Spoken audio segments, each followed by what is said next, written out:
আজকে কি রান্না করেছো? আজকে কিছুই রান্না করিনি, আমার শরীরটা একটু খারাপ। আজকে একটু বাহির থেকে খাবার আনাও না প্লিজ। আর তোমার সব সময় একই কাহিনী, যখনই জিজ্ঞেস করি তখনই তোমার শরীর খারাপ। কিছু রান্না করনি তো আর কি আর করা, বাইরে থেকেই নিয়ে আসতে হবে।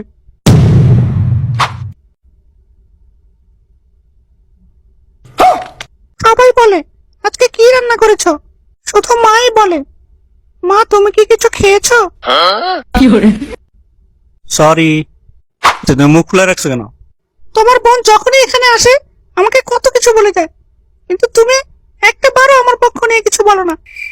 তুমি তো জানোই দু একদিনের জন্যই আসে আমার বোন, আর এইসব ছোটখাটো বিষয় নিয়ে ওকে কি বলবো, বুঝার চেষ্টা করো।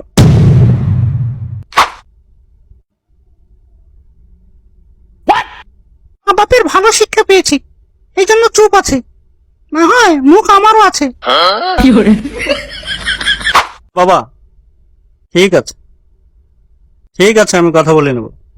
ঠিক আছে। কি হয়েছে, বাবা কি বললো? না তেমন কিছু না, এটা আমাদের বাড়ির কিছু পার্সোনাল ম্যাটার, তুমি বুঝবা না।